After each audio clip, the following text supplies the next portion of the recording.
Welcome to Expressions. I'm your host, Zoe Olivia, guide to the growth minded truth seeker, leader of full life transformations, and a voice for peace, wellness, abundance, and soul based, truth based self love. This show is for out of the box thinkers, and every episode is designed to call you forward into your greatness, your self acceptance, and your higher purpose, as well as supporting you in your awakening journey. May you feel energized, expanded, inspired, safe, and free. Thank you for joining me. Let's go.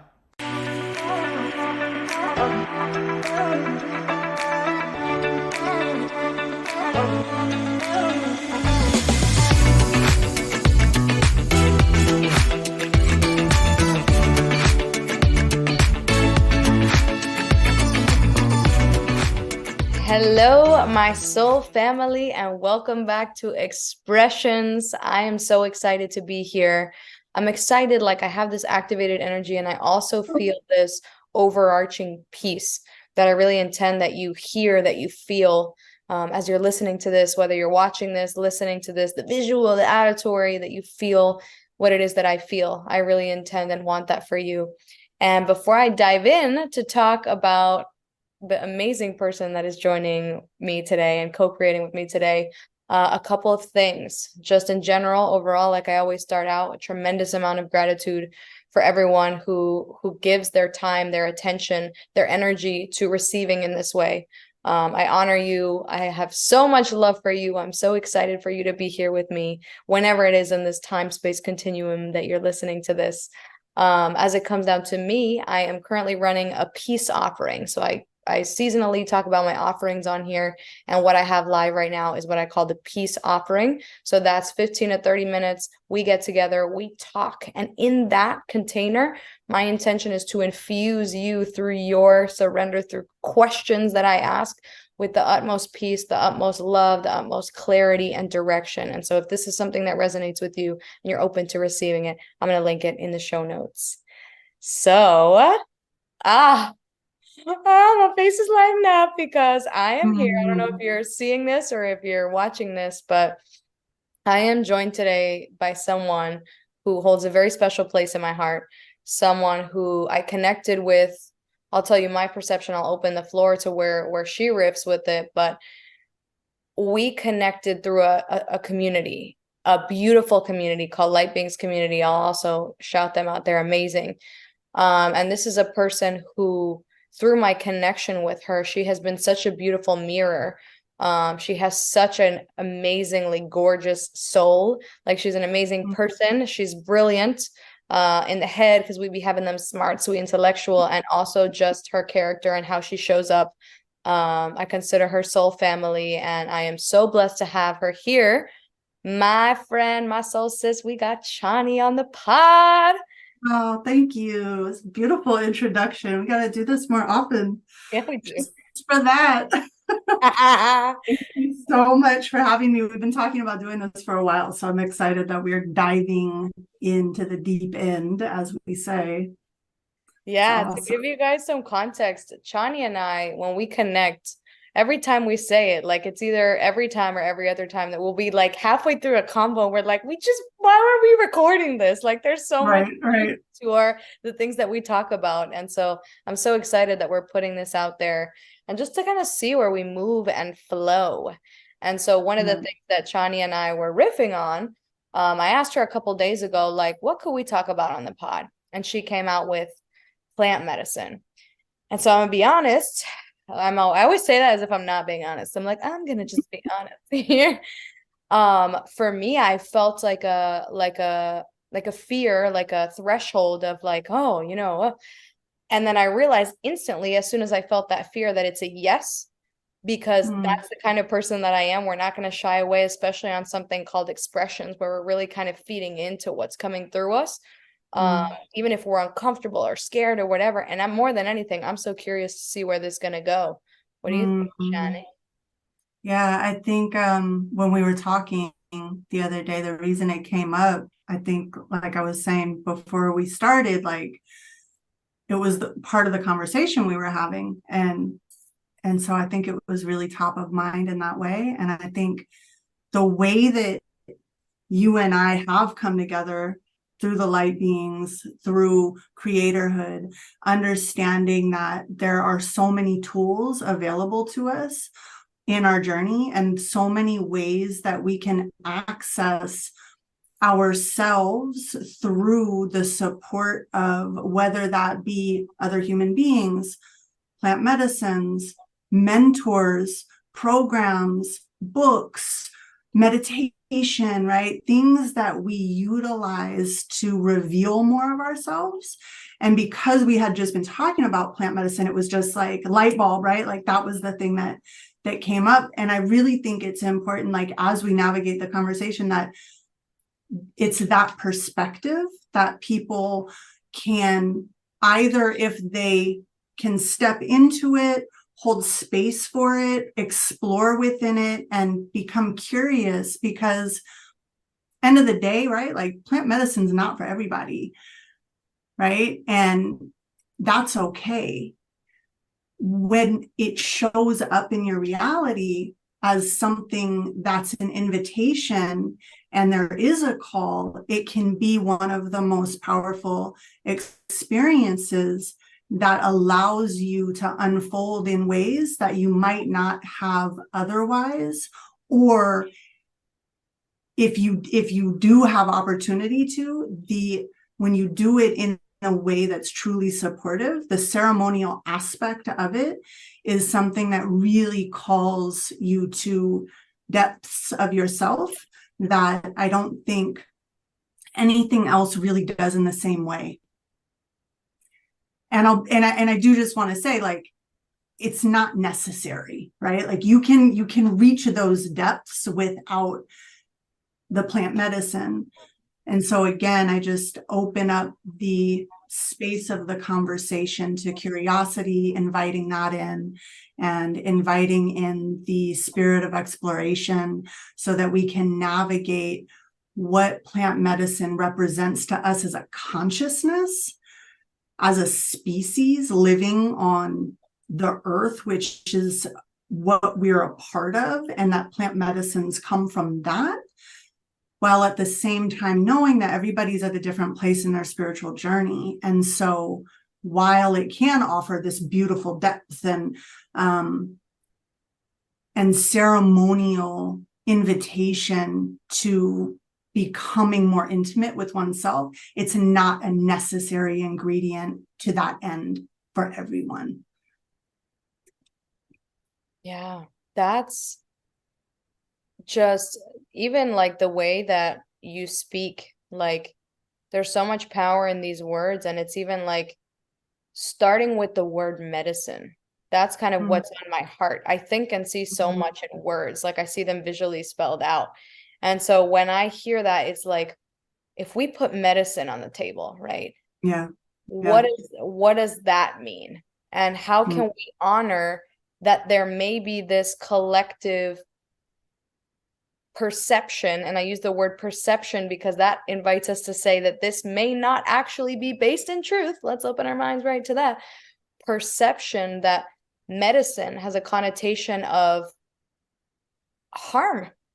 Like, quite frankly, is kind of what came to mind. And you know, one of the things in my personal journey that I've navigated in coming home to myself and my self-remembrance has been, my journey was one very much based in Western medicine. So I used to take the things, like I would take the antidepressants or the even like alcohol, like these things that were just considered in their own ways for different reasons, like the medicines of the culture.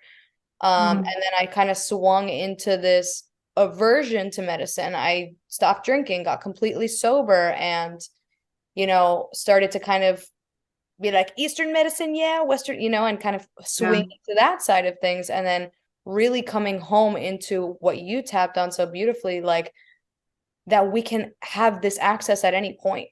Right. And it's like, how clear can we make our vessel, and with how much precision can we command our attention into like the true access that's available to us at any moment. And if, like you said, if you get that call, what does that look like? And how can you open your mind up to what medicine may be? And I have air quotes if you're listening to this, like medicine, right? Because we're examining Mhm. that word in all of its Yeah. facets for Yeah. its healing properties. Mm. Yeah. When I receive the word medicine, it's so interesting, your reflection, because where I land on that spectrum is when I hear medicine, the first thing that comes to mind for me is healing. And because I grew up on the other end of the spectrum, more in an Eastern medicinal practice in terms of what I was exposed to. Much of my upbringing, I was exposed to Tibetan Buddhism very young. Acupuncture was like a normal thing in my family. And so I actually had an aversion to Western medicine most of my, well, I still do, if I'm honest. Most of my life, right? Like I don't really fuck with it like that, and I know that there's a lot of really beautiful and powerful offerings that Western medicine has developed in its evolution. And yet, when it comes to medicine, I think in this conversation, I think one of the things that's really important is when you put the word plant in front of it, the frequency changes, because medicine in truth, in capital T truth, we are the medicine. We are our own medicine. And like you said, right, like the codes that we bring are the medicine that we're offering. And in my experience, what plant medicine and even LSD, what these elements offer us are portals or gateways into access of our own medicine, and being able to have the reflection of the consciousness that it holds be a reflection for the consciousness that you hold, and learning how to navigate your own being without the fear, without the stories, without the narratives, without the judgments, and really get into the potency of the concentrated essence that we are, without the hesitation, without the worthiness stories, without all of these other aspects and elements being present.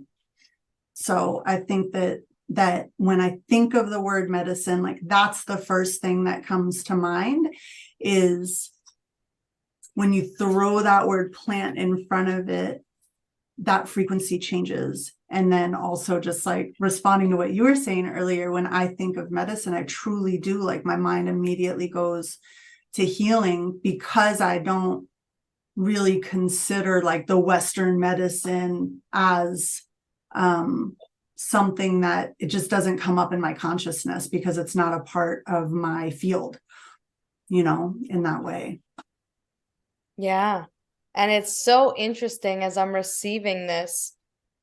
Like I had a smile. I don't know if you saw it, because there was one point where you were talking and I mentioned that I see in words. And before you said it, I flashed into the conversation we had a couple days ago about Yeah. the consciousness of plant Yeah. medicine, like capitals, the Yeah. consciousness of the medicine. And so I felt Yeah. that in my heart. And then you said the word, and it was this powerful moment of reflection of how deeply connected you and I are in this moment, and how important this conversation is, and how it is medicine, just these words and the truths, and us being in a capacity to share vulnerably and connect in this way and have it heard. um and I love what you mentioned about the consciousness of Yeah. the medicine. Yeah. Yeah. I mean, I think we really get to remember the energy that these plants are. And, I am by no means an expert, right? And like they're in their history and their lineage.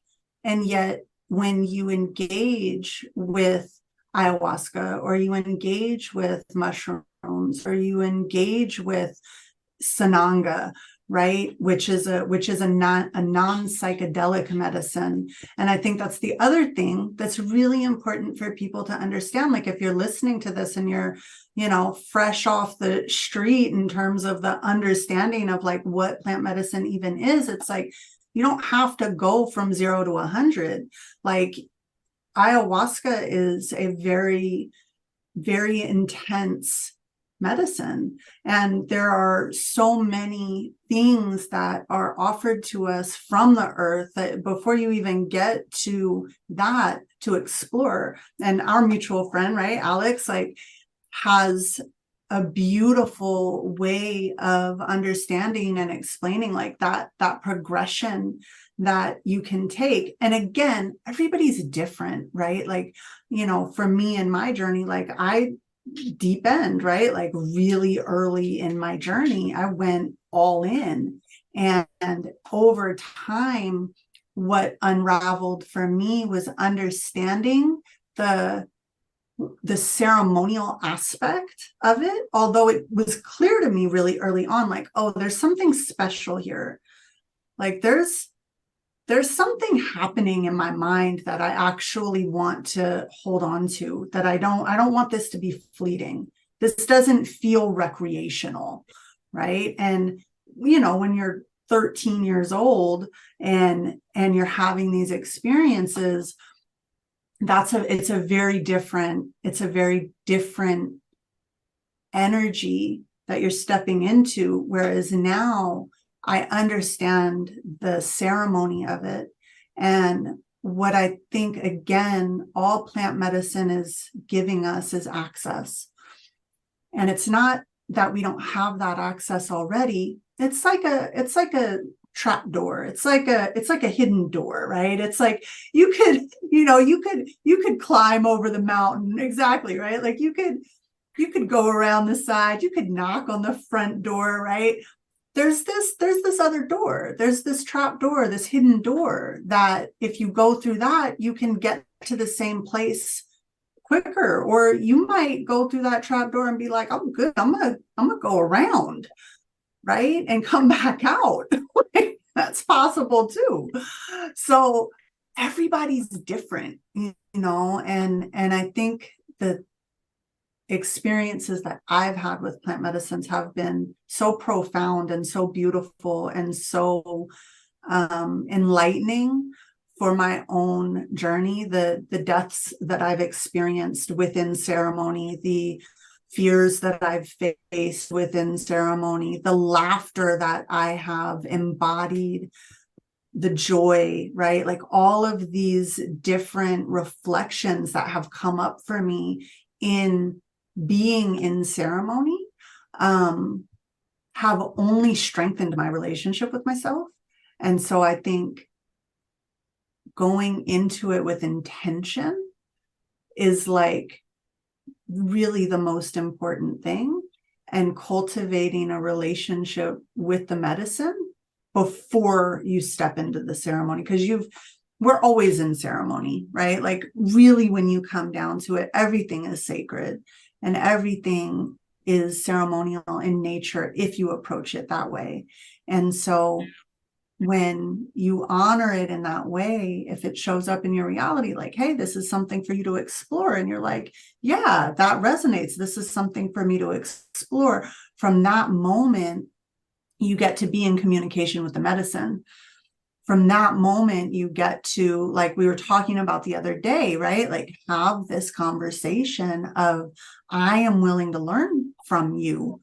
I'm willing to learn of myself through you in this ceremonial space of honoring myself through exploring something that's really been gifted to us by God or source or the universe or the earth or whatever the fuck you put in that blank space, right? Like, these are gifts that we have, and they've been cultivated, and the ceremony of it has been activated time and time and time again for thousands of years. And so us being able to step into that frequency is truly, I believe, a act of gratitude and an act of honoring our ancestors, the earth, ourselves, our souls, and everything that comes along with like the idea of lineage and willingness to evolve, move forward, and uphold whatever it is that's gotten us to where we are, while being really clear about what we're ready to let go. Yeah. How beautiful is that? And like, I loved also what you said about this trap door, because like, how can we increase our capacity to live in the mystery of life and combine that with ceremony? I feel like that's the magic. It's like, Right.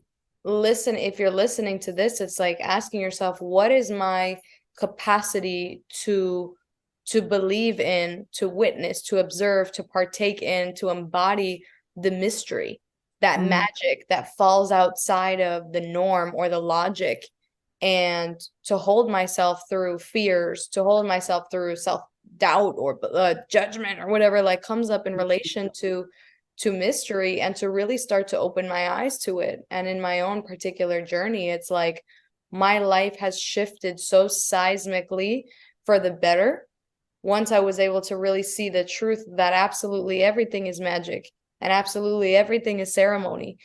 And when you're combining those, you're dancing in that, it's like this whole new world of access.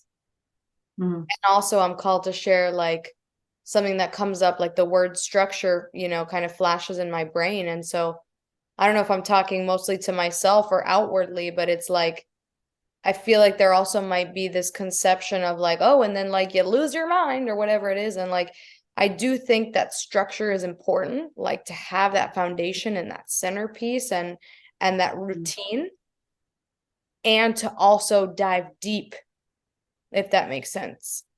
Absolutely. Absolutely. And I think that this is where, the call to step forward, right, within oneself is going to be met with every version of who you are, every version of who you be, every aspect that you have left in the shadows, every aspect that you have called forward.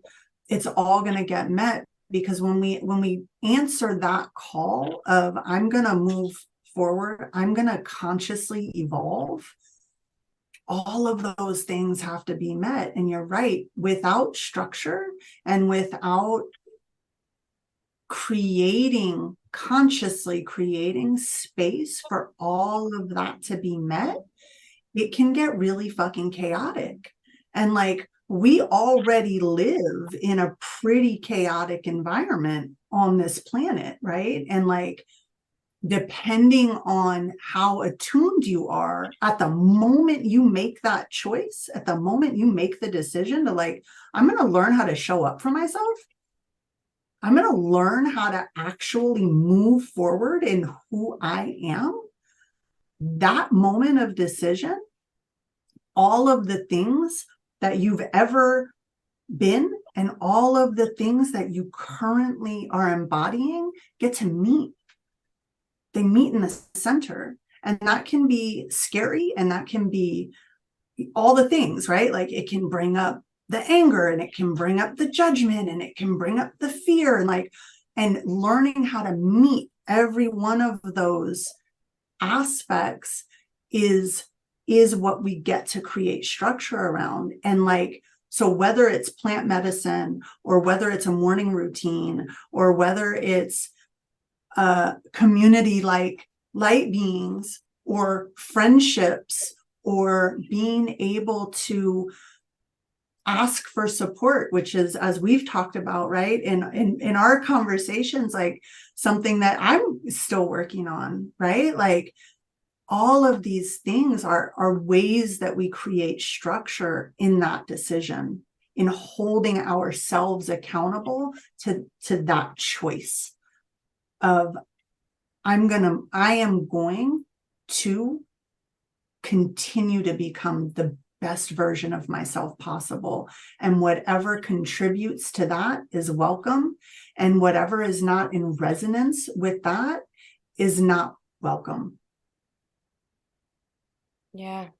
Yeah. There's this beautiful, like, version of everything that you just said when you commit to showing up for you and meeting yourself, like your higher self, and all the versions of who you're playing out for you to be, and this decision to show up for you and all the things that will show up in that decision to show up for you, how that sovereignty, how that, you-ness can also dance with support, which is what I heard you say is so Right. important to navigate.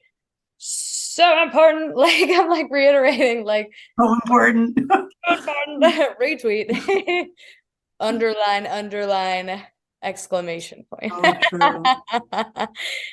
Yeah. It's so true. It's so true. And I think that, it speaks to the masculine feminine conversation that's like on repeat in the spiritual community, right? But like this idea of being able to flow with all the things that come up and being able to feel all the things that come up and being able to navigate all the things that come up with willingness and with receptivity, while at the same time knowing that the structure that we create within our lives, which includes, and I'm being called to share this because I think it's really important for people to hear, right? Like, we're talking about the tools that you can go to, like, let's not negate the importance of the things that we subtract, right? And so within that structure, it's like, yeah, plant medicine might be a part of the journey, psychedelic or non-psychedelic, right? Like, they're all out there. And that might be herbs. Like, that might be like the chamomile lavender tea or the spirulina powder that you're putting in your smoothie. Like, plant medicine just means like understanding that the earth is offering to us everything that our bodies are asking for, to be open vessels to receive the codes that we're meant to receive. Because when we're in that high vibratory state and we're healthy and we're activated and we've got all of our juices flowing, it's so much, there's so much more space, quite literally, for us to receive light. Information is light. And so the capacity for our bodies to absorb light is our capacity to absorb information. And that's how God, source, universe, fill in the blank, communicates with us, is through light codes. And so this structure that we're talking about is not only about the things that you put in, it's also about the things that you omit, right? And so, like, if you watch the news, like if you listen to music that's not supportive, if you are, living in an environment that's not visually pleasing, if your house is a mess, like, these things matter because they all are contributions to the way that we're telling ourselves we're going to show up.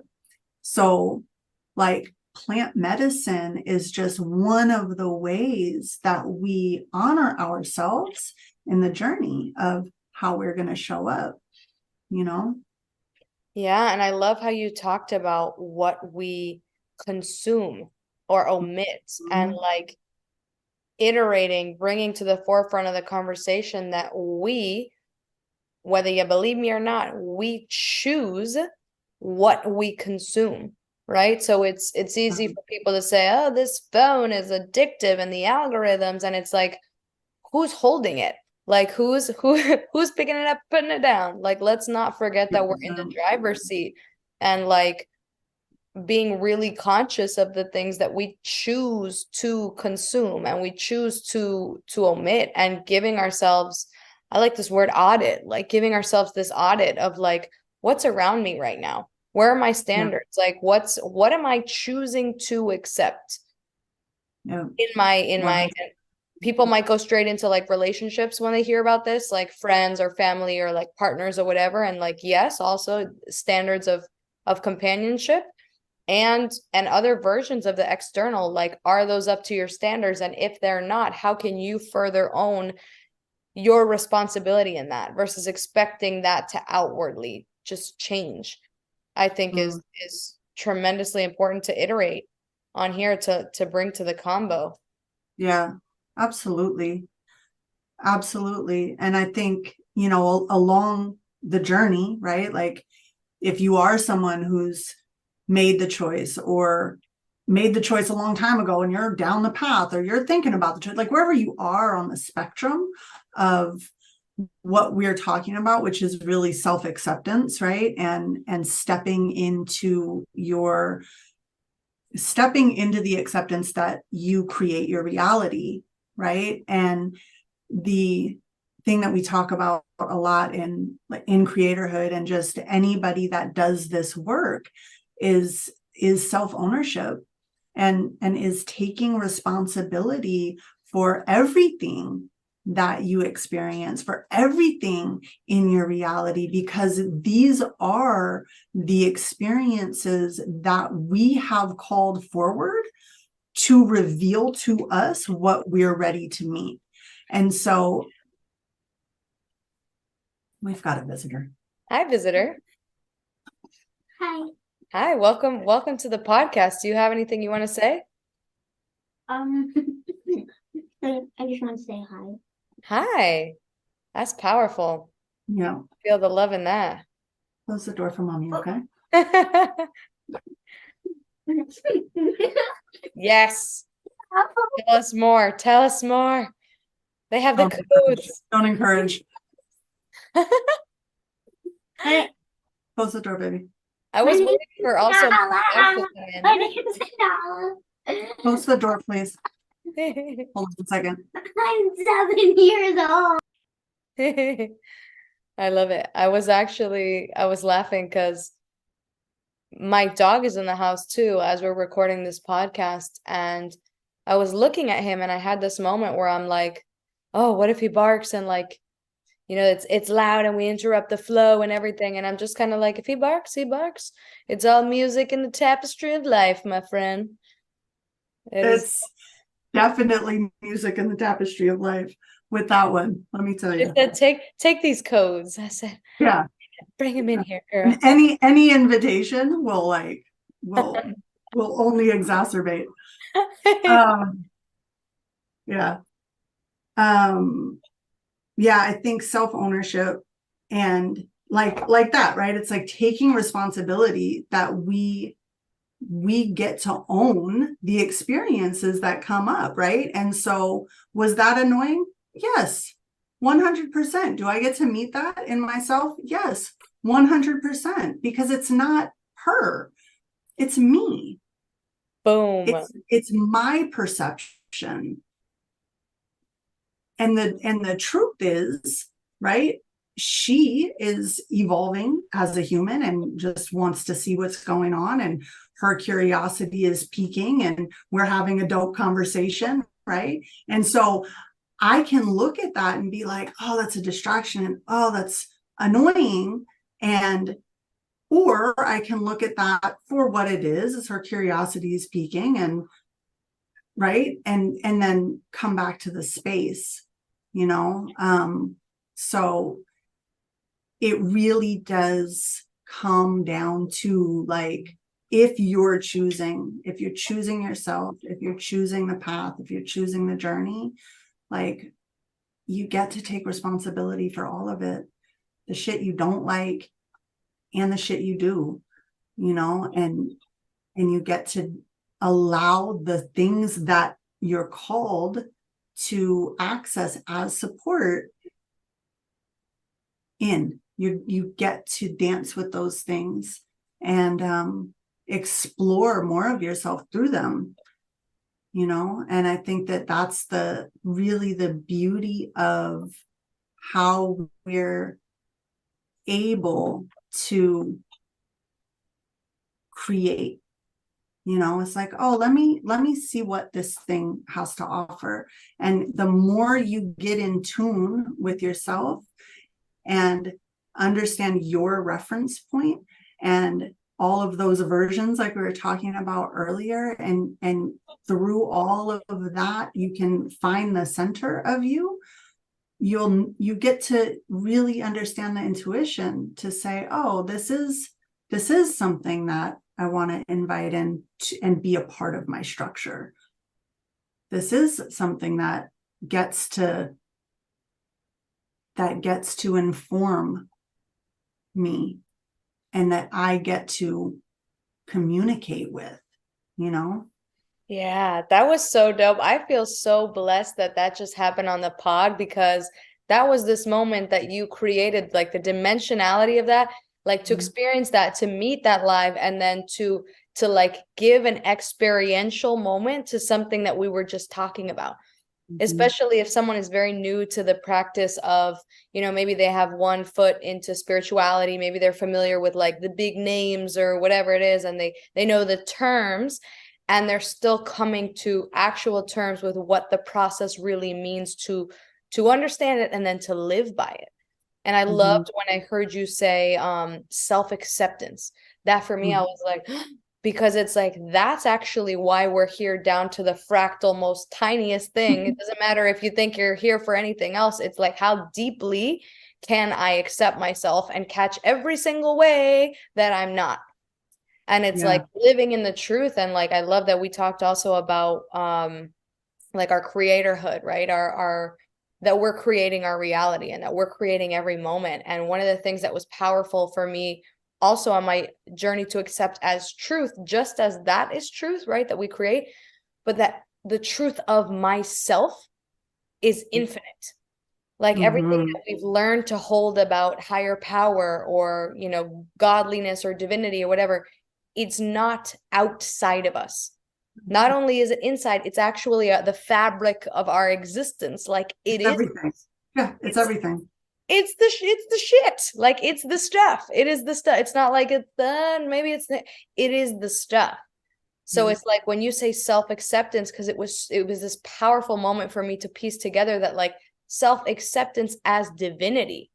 Like self-acceptance as, yes, all the stories and the sub-personalities and the things that we got, and accept that, because if we don't accept that, that's going to build up and that's going to actually come out in our reality and distort, as we know.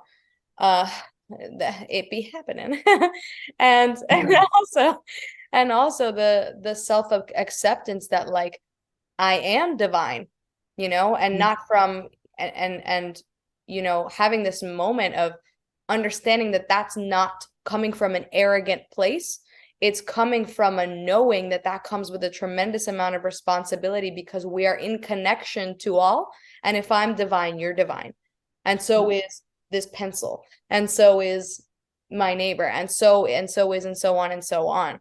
It comes with this tremendous amount of ceremony, right? This tremendous amount of ceremony that like absolutely everything is sacred.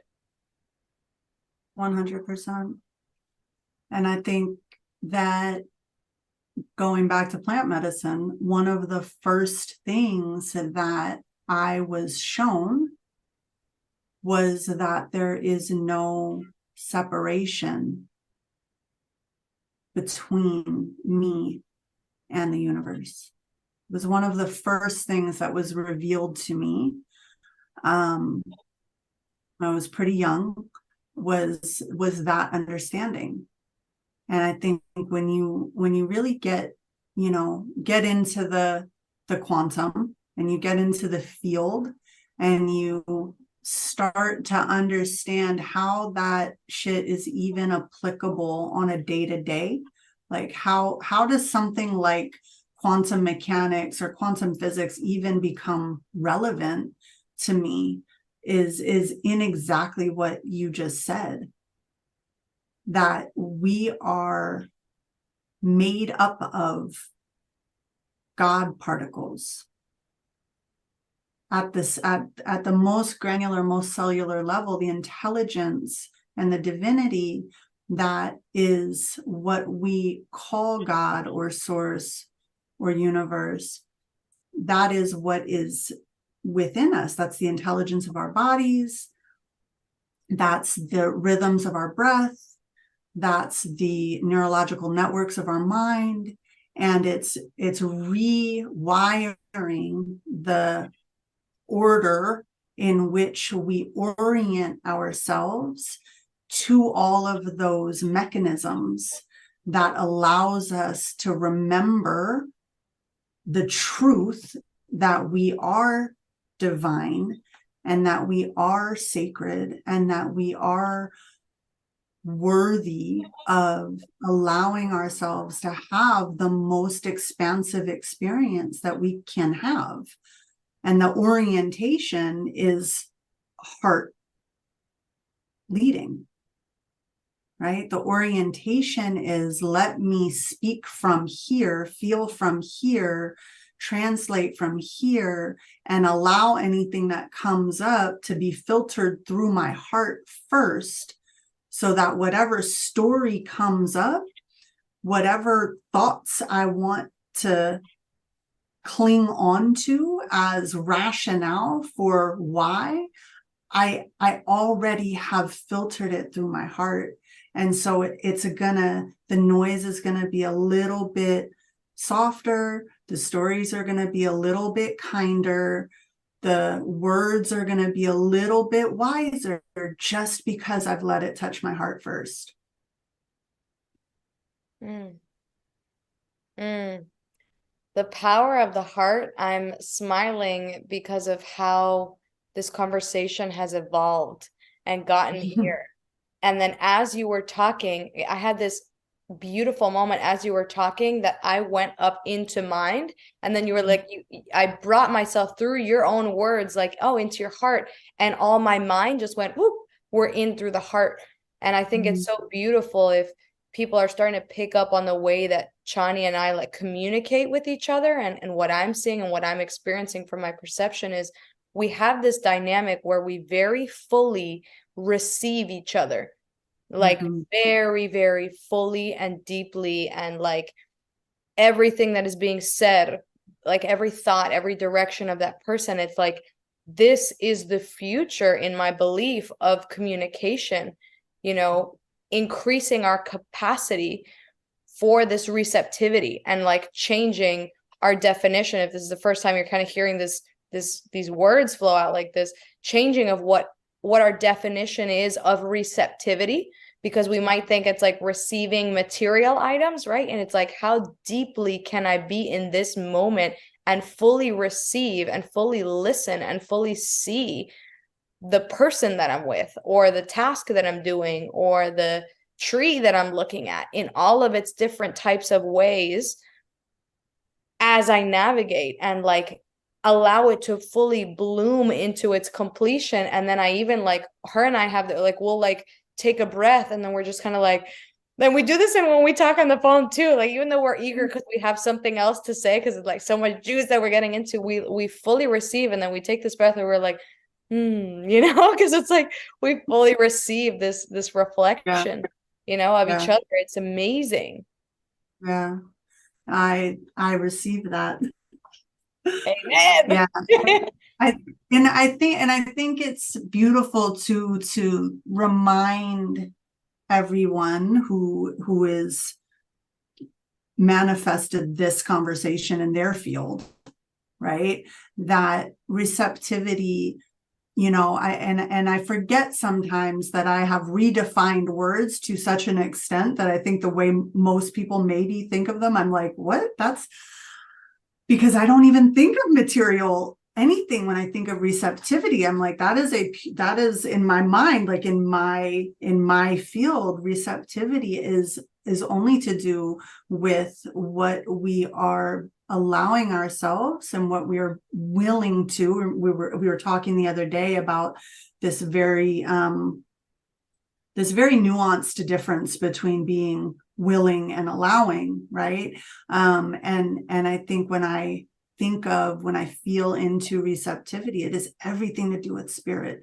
It's everything to do with my heart. It's everything to do with my openness you know, which again, like going back to what we were talking about earlier, is like, if you've made this decision and you live from this place of like, I want to be my fullest expression, I want to be my most evolved self, I want to, knowing that that's going to change, knowing that that's going to shift, right, as I move forward, having that openness and that receptivity to the information that's coming in, whether it's you think your kid is interrupting something like what happened earlier, right? Like, I can think of that as an interruption, or I can use it as an example of how to transmute emotion in the moment, right? And take that, the idea of annoyance, and look at that and look at myself and say, okay, that's something that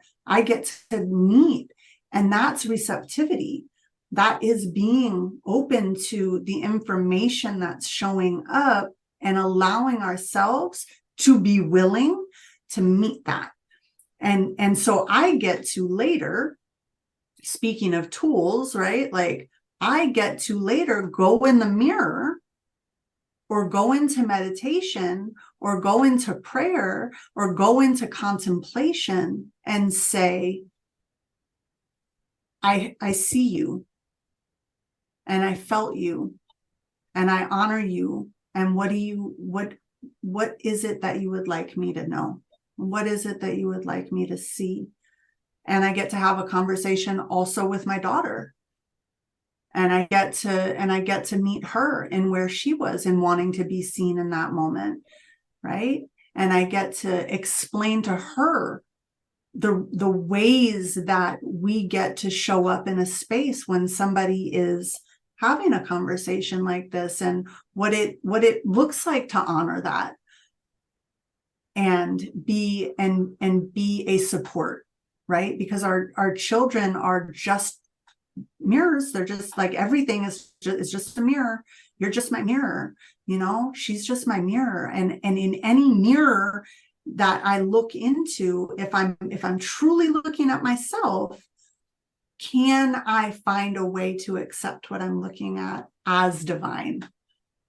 Can I find a way to accept what I'm looking at as an invitation forward, instead of a justification to recoil into the parts of myself that are going to continue to repeat the patterns that have gotten me probably not very far. Yeah. And this conscious parenting, you know, coming from an open heart. And even the principle of an open heart, for me, learning that, wow, was that confrontational? Because especially as I started my own journey and I started to intellectually understand these concepts, like in my brain space, I'm like, oh, I get it, you know, physics and spiritual, it makes sense, you know. The practice of keeping your heart open when all of your past, whatever the fuck programming is going on in there, is like, run, hide, shut down, close. Like, that is the journey of life, is how deeply and how consistently can I keep my heart open, and open from this sense of like understanding, like how you just said with her, it's like, whatever is on the other end of my heart is me, you know. This is the shit, like this, it's powerful stuff. Powerful. Well, and it's like, you know, I think, you know, I wouldn't want to like even mention plant medicine like we have, right, and not talk about integration, because I think that like when you're open and when you're in a space of receptivity, which you are only doing yourself a favor by being in that state, going into any relationship with any modality of plant medicine or meditation, what have you, right? Like any of the tools that we consider as spiritual aids, right? As companions on the journey, like the integration that we end up in, because whether you are conscious of it or not, you're always fucking integrating something, we're always integrating something, because we're always in the middle, beginning, or end of a transition, right? Like on multiple levels and in many different ways in our lives. And so the integration of our experiences, and I like to think of it as like a filter, right? Like when we experience something, and whether it's intentionally going into ceremony or starting a practice of meditation or a morning practice or starting a workout routine or like whatever the thing is, right? Like we're like, I'm gonna do this thing to better myself. I'm gonna show up for myself. I'm gonna support myself. And you start this journey. The integration of that is where that receptivity and that openness comes in, right? Because yes, you have to be open to like step in, and at the same time, that's very much a masculine aspect of the experience, is like that moment of choice, right? Of like, I am stepping in. And then the integration being the more feminine aspect, where we experience the openness of being able to allow ourselves to receive the information that is coming through. So the way that we experience integration is also just so important, right? Because it's like coming out of something like a ceremony, there's going to be a time where you have to recalibrate your perception, your system, your ideas about yourself, relationships. All of these things can shift. And being open to, and in that space of receptivity of like what's coming up. And I know for me, I've had times where keeping the heart open, like you said, like is a constant threshold. It's a constant fucking threshold, dude, because it's like if it comes up, like I have to feel it. If it's time to cry, if it's time to sit in the anger and let that pass through, if it like, I have to be open to that so that I can make a clear decision about what's next. Or I can see it for what it is and be like, okay, I get why that came up, and on we go, and not have to hold on to it, which is why I like to look at it as a filter, because it's like you pass things through a filter and you take out the purity, and anything that's sort of impure or isn't going to I don't know, maybe like a strainer, like when you're juicing, right? Like you get the really clean residue, and everything else, it's not that there's not value in it, it's just not what you want to necessarily move forward with.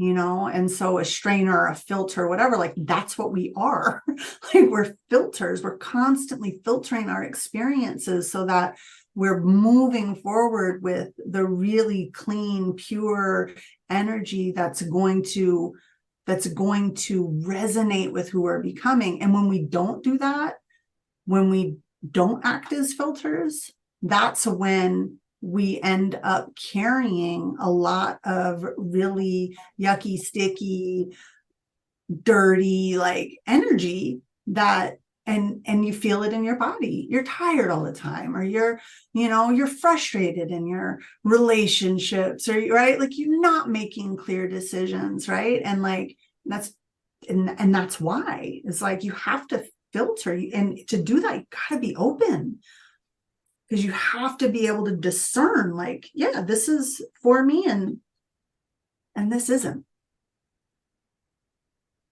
while still honoring, right? Which is the art of being a conscious creator, is like, I can honor the things that are coming up and not have them be a part of my ongoing experience, right? Like I don't have to live in that. I don't have to identify with my emotion. Like who I am is not defined by how I feel. Yeah, and that goes back to even the clarity of that vessel that we were talking about in the beginning of the convo, and like how clear can I get? How purified can I get? How open can I stay? And Mhm. like, I love this metaphor. I am all for metaphors all day. And I love the filter, like kind of what, and she did it with her hands too. If you're listening to the like the auditory version of this, it's like this sifting and sorting process.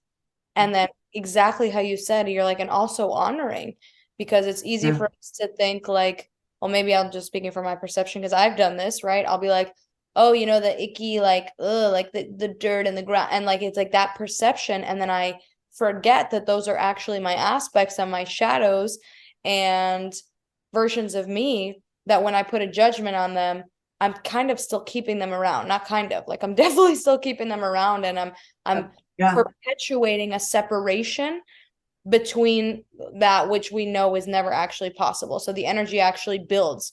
So Yeah. it's like, how can we, and it's so crucial to make this distinction because it's so true and it's amazingly relevant to what I'm going through in my life right now, and this detoxification that I'm going through, and this cleansing that I'm doing, and this death cycle, because that's literally what it is. And to see that and to hold that in its beauty, like, and its reverence and its sacredness and its, the sacred close, knowing that nothing's ever over and nothing's ever lost, and also allowing for whatever comes up when it is time to close things. I'm gonna experience that Mhm. firsthand. No, absolutely. I love some of the things that you just infused in there. And I think it's like we never you never get away from either, right? Like the shadow and the light are always there. They're always there. And it's how we choose to honor them both, and how we allow ourselves to experience our growth, right? Like I have something that I live by, right? And I've written, and is that growth does not have to be hard, right? Growth doesn't have to be hard. And it's like we live in this society, in this world that values effort so much, and no pain, no gain, and the time money exchange, and like all of these narratives that we have running in the collective conscience and this collective subconscious of our species. That's just like you're never enough unless you're doing more. And the way that you were just speaking into, like, remembering that in the shadow, and in the way that we experience the shadow and the transformations that we go through, like the deaths that happen have to be honored. Like, I heard something recently that was really interesting. So I've heard two things, and I like tied them together because I thought it's still an evolving thought. So all fear, right? You've probably heard this, right? Like I've heard, like, all fear is the fear of death, like is a fear of death. All fear is a fear of death, right? At the end of the day, it's like, I'm gonna get obliterated. I'm gonna perish. You know, I'm going to die, right? Like that's like the ultimate fear. And then I heard something recently where somebody was quoting somebody else, and I don't know the original narrator, so I apologize to them. All fear is the fear of feeling. And I was like, wow, well, that's really interesting, right? Because if both are true, then in every time that we face the fear of feeling something, we're also facing the fear of death, because we're facing the fear of the version of ourselves that's scared to feel anything, and allowing them to feel, and then moving on from them. And the death doesn't obviously have to be literal, right? But it's like understanding that all death is transformation, and that energy, it cannot be created or destroyed. It just changes form, right? that in those moments where we truly are open to feel, and the shadow parts of us, the parts of us that we're maybe uncomfortable with, or that we don't like to visit with or show people, or that we keep behind closed doors, that stepping into those spaces and allowing those parts of ourselves to just be without judging them, from there, like, there is a part of us, the judgment part of us, that can experience a transformation and a death of, like, it's not the end, like, I'm not going to die if I feel this, right? Like, I am still safe, and I am still here. And it's why it's so important to have the tools and to have the communities, like we were talking about the other day, right? Which is fairly new to me, right? Like, having the intimate relationships and the people that can receive you even in your shadow, and not judge you for that, so whether it's plant medicine or it's relationship, it's like, and I'm going to just keep bringing it back to that, because I think, like, right, like, when we started this conversation yesterday, right, of like, okay, or the other day, like, we're going to do this, and like, that was the thing that came up. Whoever's manifested this conversation in their field, there's something in this for them around that, and plant medicine has been a beautiful companion for me, in my journey at different times and to different extents. And so much can be revealed in just learning how to feel, like teaching yourself, like, yeah, I can feel scared and not die. Like, I'm not gonna perish, And so I just wanted to share that, because it was a really beautiful, like, all fear is the fear of feeling. And it brought me back to this, like, all fear is the fear of death. And like, merging those two ideas, was something that I've been contemplating recently. Yeah, it's so beautiful to, like, even as I'm listening, I have this vision of, like, there's almost this collective aspect of judgment. And it's beautiful how this dances with the plant medicine conversation and my own journey with plant medicine and my own self-judgment in relation to plant medicine. And that's why I have taken it slower. And it's so beautiful that you and I are uniting, who have unique experiences and ways that we've gone about tapping into the same truth. And it's like having the ability to very fully access it sober, and having the curiosity to say, like, and even to meet myself in the fact that my own perceived judgments about plant medicine was my threshold, right? And my judgments, and even as I'm talking, I want to be really conscious to own the fact that my judging is a version of me as well, which I think I'm coming home to, that's that aspect that I don't see at times, and I push under the rug because I'm looking instead for what I'm judging, and I'm focused on that aspect, and I'm like, oh, the judgment is the aspect, Yeah, so vital. It's really interesting to realize that anything that we're ready to face, right? Anything we're ready to face is going to show up, right? So when things start surfacing in your reality and you're like, oh shit, whatever, right? Like, whatever it is, right? Like, I'm experiencing a lot of irritation, or things are really, like, I'm really on edge. And yes, it could be hormonal, it could be, menstrual cycles, it could be different things, right? And this is again where discernment comes into play. Where are you in tune enough with your body? Are you open enough in your heart to recognize the difference between an energetic pattern that's surfacing, that's saying, hey, I'm ready to be met, and something within your body that is hormonal, that is chemical, that you can tend to and nurse, right? So I think that it is an important differentiation, because I think a lot of times we will justify the way that things are showing up in our reality with different things or different external factors, right? To say, oh, well, it's just that. Not that the menstrual cycle is external. It's an example, though, of a way that we will justify the way that we feel as something outside of our control. Right? Something that I don't have command over.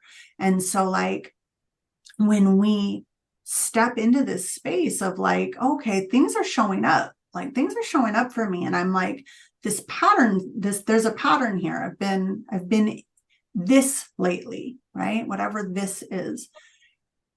As soon as you allow the identification of that, recognizing if there's judgment around it is so key, because if there is, and you don't talk to the judge, you're not going to get to the prisoner.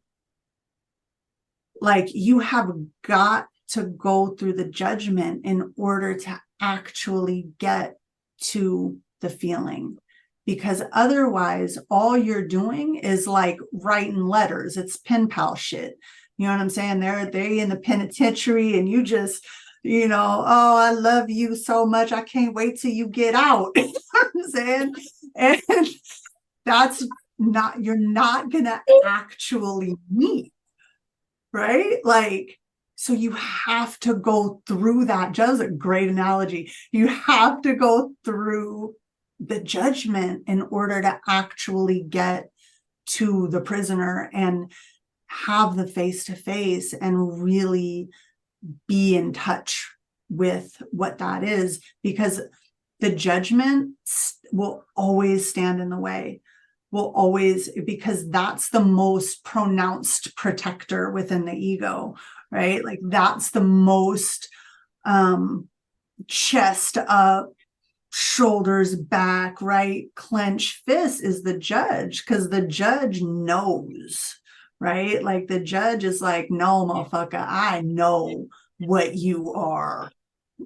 Right? And until you get through that, the feeling is always going to be at bay. So I just love that you brought that up, because like, and reflected on that, like that judgment piece, because I think is one of the things that really stops people in their tracks. Like when they're on the journey and they're like, yeah, I'm going to do this journey. And they're like, I want to be this better version of myself. And then they start feeling the feelings and they're like, oh yeah, that's uncomfortable. And damn, why is it so hard for me to feel the feelings? That's the judge, right? And right there, it can stop the whole process. I've seen it happen with clients. Like it can stop the whole process of like, oh, well, I'm just not going to go any further because I don't like the fact that I'm looking at myself like it's hard for me to feel. I don't like that I see myself and I don't like what I see all at the same time, you know? This is powerful because, oh my God, so many ways in my journey and the work that I'm doing, the integration I'm doing, the shadowing, there is a vision I have of an aspect of myself who is a prisoner and a warden and a judge. And so as I'm listening to this, it's this beautiful moment for me to understand something within myself and then to clarify it also, like the judge, when we talk about the judge also being an aspect of you, like that judge deserves love too, right? So that judge, and so that's kind of what brings into the conversation this space of discernment and this open-heartedness, because getting really clear that we do want to have a judge in our sphere, in our movements, in our life. We want to have a judge, and the only thing that judge is responsible, capital J and judge, is aligning to the truth, like Right. capital T truth, like that divine judge, right? Right. And so Right. understanding that differential and honoring the lowercase judge that right now we're treating as the uppercase judge, right? And being able to say that a couple of things, right? To notice that and to bring that into the awareness that's actually not the true judge. And also this lowercase judge has to be accepted by us, to be integrated by us. And so it was this beautiful reflection I had in listening to you, and my own vision for my own ward and judge is in my vision. She's like, she has this connotation within me that brings about feelings of disgust. And it's like, I am called to accept that that's a part of me and to own her as me. That doesn't mean I'm going to tolerate and accept her judgment and her rules, because we all do it, right? So in each of our lowercase judge, we have our own rules of operation based on our programming. So it's like, okay, I see you. And also, like, you're not the final answer here, and you're worthy of love, because I recognize all the reasons that you got to be who you are have to be owned and loved to be integrated further into that capital J. That's powerful. It's powerful. And what came up as you were describing that, right? Like the difference between capital J and lowercase j is like how can somebody listening like differentiate, right? Lowercase j in the context of this conversation is always going to be looking for the right or wrong. Is always going to be looking for the good or bad. Is always going to be looking for where's the bucket that I can put this feeling, action, decision into, right? So that I can justify the way that I'm seeing this, so that I can prove out the story that I'm telling, and make sure that you know that you are wrong for this, or that if you did this, you'd be right. Whereas that uppercase judge is never going to do that, because aligning with the truth is it's not just that there's no right or wrong, because I know that can be a challenging thing for folks to sort of understand. Although it's true, there is no right or wrong when you're looking at things from this really truly elevated spiritual perspective, which is what I call that, like you're going to see as God sees. You're going to see as your soul sees. And that's what, if I were looking at it like what you were just describing, like my soul's capital J, and there actually is only information there. There's only information, and the information that's being received at that frequency is in its most refined, most purified state. And so anything that is not aligned, to your point, with truth isn't even going to translate. It's not even going to make it into the field, because everything that's in that field is of the utmost truth. And so when we're operating in our human flesh suits, and we're navigating the feelings and the relationships and the things, and the judgments are coming up, you're right, like it is a lowercase j judge, because that's the job of the ego, which is the lowercase j. The job of the ego is to compartmentalize, and is to make sure that things have their place and their labels and their names, and so that we can go on with our stories, so that we can perpetuate the patterns that keep the ego in charge. How beautiful is that, right? This concept of the ego. And it's this fine line in spiritual communities, right? There's almost this renunciation at times of the ego, or like, and that in itself is a judgment, So For it's like, sure. how can Yeah. we put the ego and, hold respect for the ego and also consciously live in the capital J and understand Yeah. and train our, like, with discipline, with mental discipline, emotional discipline, physical discipline, and the practices to uphold that the ego isn't necessarily in command, right? And doesn't Mhm. have to be, and that we can rewire the rules of what it takes to move in this game, because that's all it Yeah. really is. And that's something I'm so glad I use that word to speak in and remind myself and to share out, is like, it's beautiful and it's deep and it's not that fucking serious. You know what I mean? And Right. like, For real. and For like real. we be making it serious. We make it. It's so true. No, I'm glad you said that too, because and I think that's the irony of it, right? Like that's kind of the paradox of it, like choosing the spiritual path and like choosing, working on yourself, and like, because there are moments that feel very intense, and those are typically the moments that people make a U-turn, right? The irony though is that when you allow those intense moments to transmute, all that happens is it gets easier. Like all that happens is where you once saw sadness, you see gratitude, and where you see gratitude, you can typically find humor.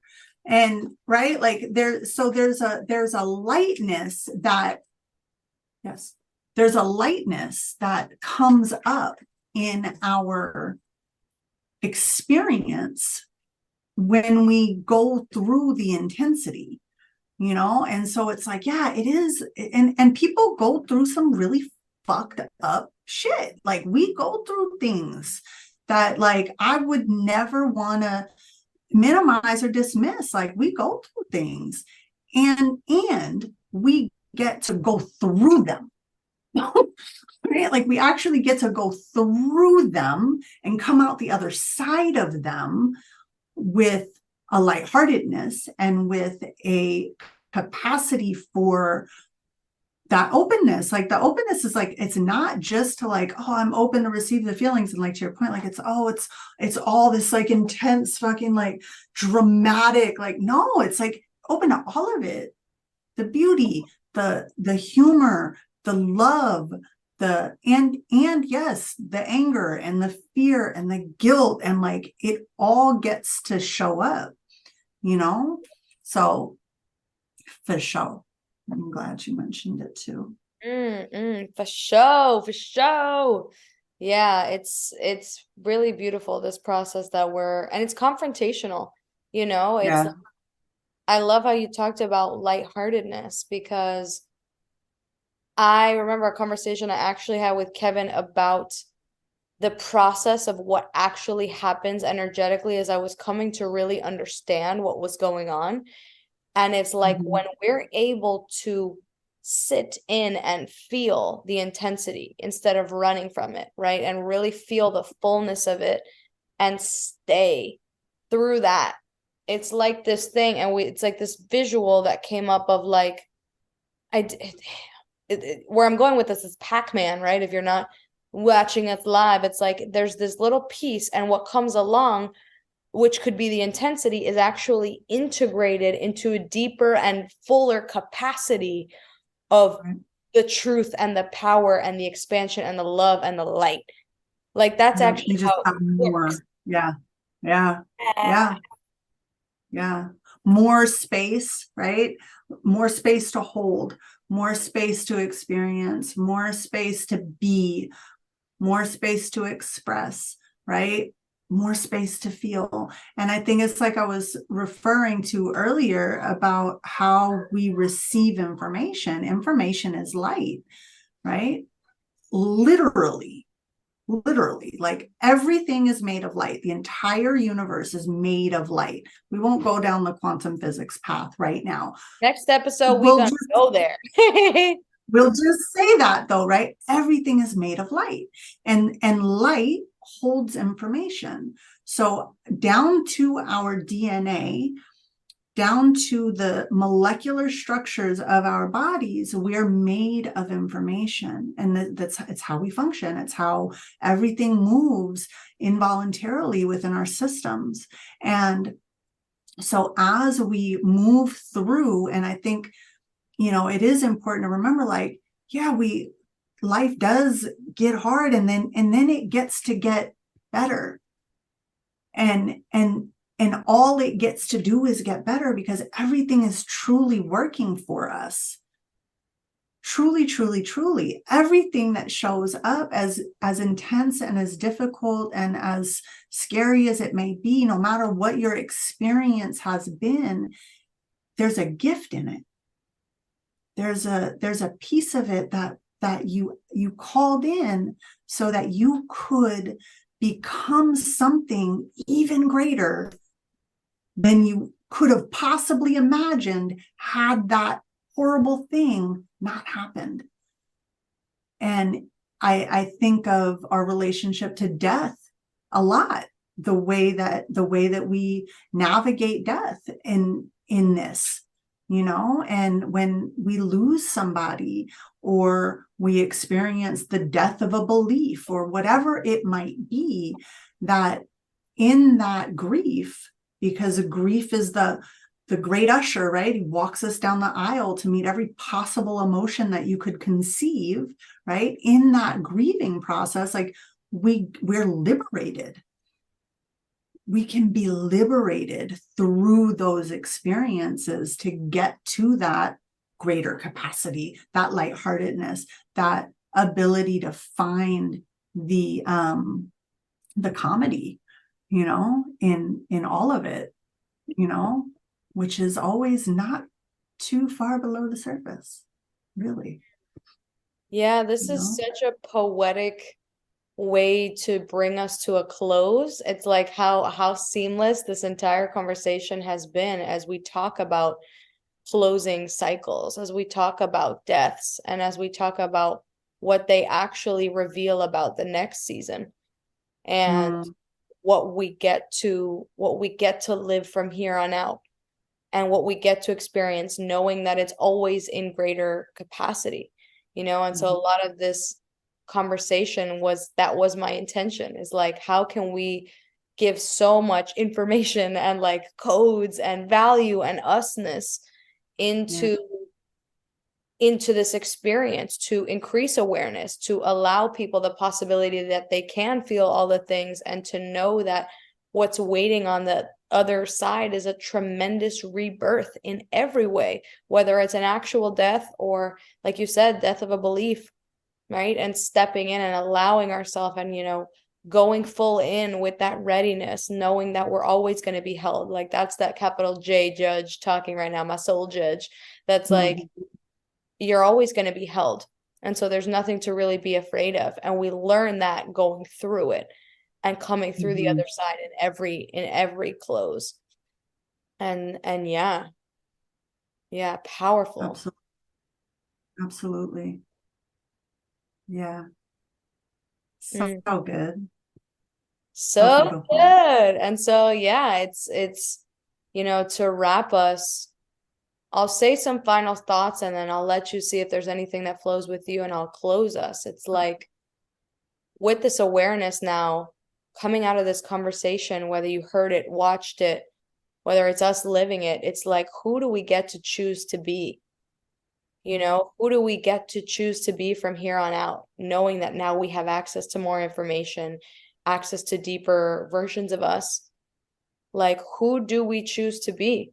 I hear it. I was also having this conversation with somebody recently about, maybe it was you even, like, the practice of yoga. And like, that's something that's very culturally accepted and beautiful practice and ancient and all that lovely jazz. It's like, we get in this phenomenal yoga class, we feel so restorative. We're in that shavasana, which is literally this death pose.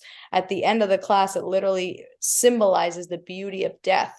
And everybody gets so relaxed in there because maybe it's before they go into work and they could just kind of have the peace and the stillness. And I remember the last time I was in it, I had a mentor, a yoga instructor say, this is the end, but it's not the end of the practice. This is the beginning, because this, how you feel in this moment, is the practice of your life, is where you're going to begin to walk from here on out.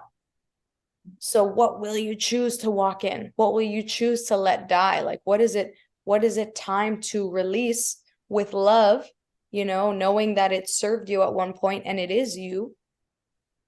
What is it time to let go of, and what is it time to walk forward in? Yeah. Yeah, I totally love that. And I think that the more we allow death of everything to be something that we can embrace, and replace the word death with change, if that feels more aligned, right? Like, the more we step through these experiences with an affection for change, and just remember that we're supported, and that we, in every day we wake up new, that shavasana pose, that like every day we lay in that every night, and we get to reimagine ourselves and reimagine all of this every day, and so anybody that has gotten this far and is listening, and I just encourage people to just explore and be curious, and and be lighthearted, and also fucking feel, feel, not because the TV told you to, not because the song evoked it, and that's okay if it did. Just be with yourself, just be with you, and see what comes up, and feel that, and if support is something that you require, ask for it, because I'm learning that shit too. I'm learning that shit too. And, we do a lot by ourselves, and we don't always have to, So I just appreciate this conversation so much, because it's been like, we've talked about it for so long, and it's just perfect time, perfect space, and I love you and love the work that you're doing, and thank you. Beautiful, my dear. How can people find you? I am on Instagram. It's at Chani Dip, my name, CHANIDIP. And my website is chanideprima.com. It's under construction at the moment. It'll be back up soon. Yeah. It was beautiful listening to you talk about support, because that's a perfect way to kind of bring this to a ceremonial close. It's like understanding that the first order of business is to be with ourselves, to connect with our higher J judge, and to really be with ourselves. Because until we're able to sit with ourselves in all of our forms, we're going to be reflecting things that are just going to bring us back here anyways. And all of that outside stuff is just us. So we start from the inside out. And in no way does that mean that you have to walk that path by yourself. Right. That for me changed the game. Like, changed the game of being able to be like, there are hands I can hold, yours included. Like, there are people who are, it's mutual. It's like, there are people that I can cry with as I'm learning to cry with myself.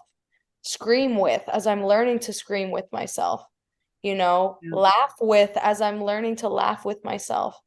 And this is an intention and a vision I have for community, right? And I think that we do a good job of operating in communities that honor our standards, right? And it's like building this with men and building this with women, because I wanted to bring this out in like my closing thoughts. Like, I'm sure you guys can feel it and hear it and see it in the way that Chani and I communicate. There is a tremendous amount of transparency and love and respect in our dynamic. Like, it's a very foundational fabric of the way that we communicate. And this is the standard, and this can be the standard collectively. And there's a way, like, for women to come together from love and being like, you good, you good, you good, and like from our fullness, meeting each other from our fullness and walking each other home in this sisterhood that is this really deep, like, God, and this word sisterhood, it came up with this moment for me, because I watch it play out, and there's like this airiness to it, and it can also be so deep and so transformational and so necessary Yeah. Yeah. for what's to Absolutely. come. Yeah. Yeah. So that's my vision for like what we have to create. And I am so blessed and honored to have you guys listening to this, to experience the connection that is Chani and I. I definitely intend on doing more of these. I definitely intend, if you resonate, I'm sure you do, with Chani's codes and the gift that she is, just in her beingness, to follow her, to reach out to whatever extent that you're called to. You can always reach out to me as well. You're tremendously loved. You're tremendously seen. You matter. We absolutely love you. Love you, love you, love you. And the gratitude now I have for you, Chani. Thank you so much for being with me in this container. I fucking love